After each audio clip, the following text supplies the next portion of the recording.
ہر سال محرم آ کر یہ صدا لگاتا ہے، میرا اللہ چاہتا تو میرے نبی کے نواسے کی شہادت سفر میں ہوتی، ربیع الاول میں ہوتی، 11 مہینے نہیں پڑے ہوئے، ربیع الثانی میں ہوتی، جمادی الاولیٰ میں ہوتی، جمادی الثانی میں ہوتی، رجب میں ہوتی، شعبان میں ہوتی، رمضان سب سے بہترین مہینہ رمضان میں ہوتی، شوال میں ہوتی، ذوالقعدہ میں ہوتی، ذوالحج میں، محرم میں کیوں رکھا ہے کہ ہر سال، ہر آنے والا سال ہم تو اندھے ہو کے گزر جاتے ہیں اپنے سال سے، اور جنوری کے سال میں سارے بیدار ہوتے ہیں، ٹھیک ہے، وہ بھی میرے اللہ کا بنایا ہوا ہے، یہ بھی میرے اللہ کا بنایا ہوا ہے، لیکن اس نے اس امت کی جھولی میں محرم کو ڈالا اور باقیوں کی جھولی میں جنوری کو ڈالا۔ اللہ تعالیٰ نے اس مہینے کے اندر، اگرچہ یہ مہینہ شروع سے کوئی مقدس چلا آ رہا ہے، محرم میں اللہ نے آدم علیہ السلام کی توبہ کو قبول کیا۔ محرم، اماں ابا کی ملاقات ہوئی 10 محرم میدان عرفات میں۔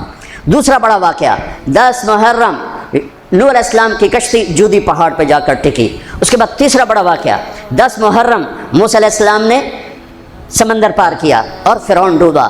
چوتھا بڑا واقعہ 10 محرم یونس علیہ السلام مچھلی کے پیٹ سے باہر نکالے گئے اور اللہ تعالیٰ نے ان کی حفاظت فرمائی۔ ایک پوری فہرست ہے، میں نے آپ کو 3-4 سنا دیے، اور پھر اس سب پر چھا گیا میرے نبی کے نواسے اور پورے خاندان کی شہادت۔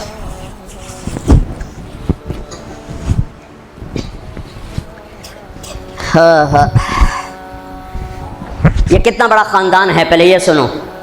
میرے نبی نے فرمایا اللہ نے ساری کائنات کو دیکھا، پھر ان سب میں سے عربوں کو چھانٹ کے الگ کیا، پھر سارے عربوں کو دیکھا، اس میں سے مضر کو چھانٹ کے الگ کیا، پھر سارے مضر کو دیکھا، اس میں سے قریش کو چھانٹ کے الگ کیا، پھر سارے قریش کو دیکھا، اس میں سے ہاشم کو چھانٹ کے الگ کیا، پھر ساری ہاشم کی نسل کو دیکھا، اس میں سے میرے اللہ نے میرا انتخاب کیا۔ انا خیرکم ابا و نفسا، میرے جیسا عالی نسب کوئی نہیں، میرے جیسا عالی خاندان کوئی نہیں۔ عبداللہ سے آدم علیہ السلام تک کسی سے زنا نہیں ہوا، سب پاک دامن ہیں، سب پاک دامن ہیں، سب پاک دامن ہے۔ میرا نبی پاکیزہ سلسلوں سے آئے اور ہر باپ کا ماتھا روشن ہو جاتا تھا جدھر میرے نبی کا نور جاتا تھا۔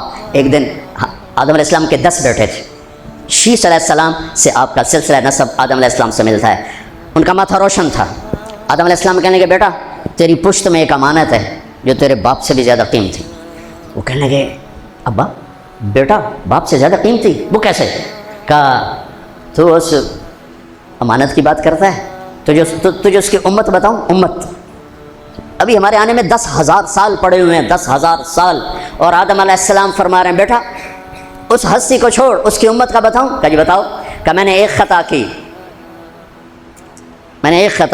میرے کپڑے اتار دیے۔ وہ ہستی اس کی امت روزانہ خطائیں کریں گے، اللہ ان کے کپڑے نہیں اتارے گا۔ میں نے ایک خطا کی، مجھے بیوی سے جدا کیا، وہ سارا دن گناہ کریں گے، اللہ ان کی بیویوں سے انہیں جدا نہیں کرے گا۔ میں نے ایک خطا کی، اللہ نے میری مشہوری کر دی، سوری دنیا کو بتایا، اور وہ سارا دن منہ کالے کریں گے اور اللہ ان کے گناہوں پہ پردے ڈالتا جائے گا۔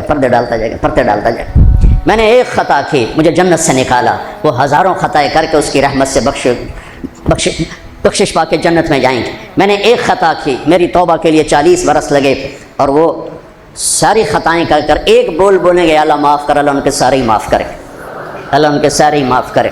ہر ایک کا ماتھا روشن ہو جاتا تھا، نور نبوت چمکتا نظر آتا تھا۔ اس لیے بہت بڑے علماء کی بڑی مضبوط دلائل ہیں کہ آزر، اگرچہ نسب نامے میں آزر ہی آتا ہے، لیکن آزر آپ کے چچا ہیں، باپ نہیں ہیں، چچا ہیں، چونکہ چچا کو بھی اب کہتے ہیں۔ باپ کے لیے والد کا لفظ ہے، والد سب باپ کو کہتے ہیں، اور اب چاچے کو بھی کہتے ہیں، باپ کو بھی کہتے ہیں، دادے کو بھی کہتے ہیں۔ نعبد الہک و الہ آبائک ابراہیم و اسماعیل و اسحاق الہا واحدا۔ یعقوب علیہ السلام کی اولاد کہہ رہی ہیں کہ ہم آپ کے ابا کے رب کی عبادت کریں گے، کون؟ ابراہیم، اسماعیل، اسحاق۔ ابراہیم دادا، اسماعیل چاچا، اسحاق والد۔ وکان ابوہما صالحا، وہ میں نے دیوار سیدھی کر دی کہ ان کا باپ نیک آدمی تھا، 7ویں پشت کا دادا، اس کے لیے اب کا لفظ استعمال ہو رہا ہے، اور ابراہیم علیہ السلام بیت اللہ بنانے کے بعد دعا مانگ رہے ربنا اغفر لی ولوالدی۔ ان کے باپ اگر کفر پہ مرے ہوتے تو ابراہیم علیہ السلام یہاں یہ دعا نہیں مانگ سکتے تھے کہ اللہ مجھے معاف کر، میرے والدین کو معاف کر، ربنا اغفر لی ولوالدی یوم یقوم الحساب۔ اس دعا کا مانگنا، یہاں والد کا لفظ استعمال کیا، باپ کا لفظ، اب کا لفظ استعمال نہیں کیا، والد کا لفظ استعمال کیا، کہ والد صرف باپ کو کہتے ہیں، اب چاچے کو، دادے کو، پردادے کو، سب کو اب کہا جا سکتا ہے۔ تو بڑے بڑے علماء کی رائے ہے کہ آپ کی نسل میں کوئی بت پرست نہیں آ سکتا، سب یا دین فطرت ہے یا ایمان ہے، یا دین فطرت بھی ایمان ہے کہ بت پرستی سے پاک ہیں۔ آپ نے کہا سعید بن زید کے والد تھے زید بن نفیل، تو اللہ کے نبی کے آنے سے پہلے انتقال کر گیا۔ وہ بیت اللہ سے ٹیک لگا کے بیٹھا، کہتے ارے قریش، اللہ کی قسم یہ پتھر کے بت ہیں، نہ نفع دیتے نہ نقصان، یہ اس کائنات کے مالک نہیں ہو سکتے۔ اس کائنات کا کوئی مالک ہے، پتہ نہیں کون ہے، پر کوئی ہے، مجھے پتہ ہوتا میں اس کی پوجا کرتا۔ تو آپ نے سعید بن زید عشرہ مبشرہ میں سے 10 بڑے ٹاپ 10 صحابہ، ابو بکر جنتی، عمر جنتی، عثمان جنتی، علی جنتی، طلحہ جنتی، زبیر جنتی، سعد بن ابی وقاص جنتی، عبد الرحمن بن عوف جنتی، ابو عبیدہ جنتی، سعید بن زید یہ جنتی۔ تو آپ نے کہا سعید میں تیرے باپ زید کو جنت میں دیکھتا ہوں، تیرے باپ زید کو میں جنت میں دیکھتا ہوں کہ وہ بت پرستی سے بیزار رہے، تو میرے نبی کی نسل کوئی بت پرست نہیں آ سکتا جو آپ کی شان اور آپ کا مرتبہ ہے۔ آپ کو سب سے عالی، اگرچہ محدثین آذر کا نام لکھتے ہیں اس میں، لیکن اب یہ تو قیامت کا دن ہی پتہ چلے گا، لیکن وجدان یہ کہتا ہے، دل کا یقین یہ کہتا ہے کہ میرے نبی کی نسل پاکیزہ ہے، ماتھے پہ نور نبوت آتا ہے۔ ہاشم بازار سے گزر رہے ہیں اور آگے یہودی عورت آپ کو دیکھتی مدینے میں، وہ کہتی ہاشم ایک رات گزارو گے میرے ساتھ، ایک رات گزارو گے میرے ساتھ؟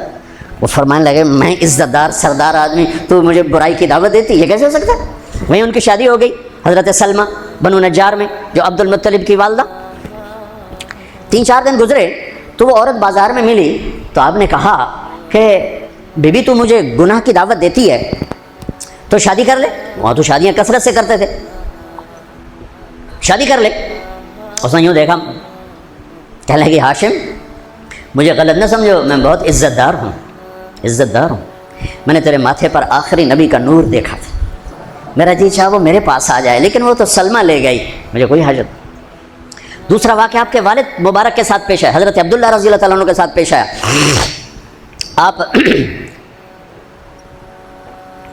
بازار میں جا رہے ہیں، ایک عورت نے آپ کو دیکھا، کہنے لگی عبداللہ تیری جان بچنے پہ 100 اونٹ لگے تھے، 100 اونٹ، تو 100 اونٹ میں دیتی ہوں، ایک رات میرے ساتھ گزار لے، ایک رات۔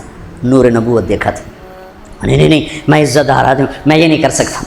بالکل دادے والا واقعہ پیش آیا۔ چند دن بعد حضرت آمنہ سے شادی ہو گئی، وہ نور نبوت ادھر منتقل ہو گیا۔ وہ بازار میں ملی خاتون، انہوں نے فرمایا شادی کر لے، تو اس نے یوں دیکھ کر کہا عبداللہ مجھے غلط نہ سمجھنا، میں عزت دار خاتون ہوں، تیرے ماتھے پہ آخری نبی کا نور تھا، وہ آمنہ لے گئی مجھے۔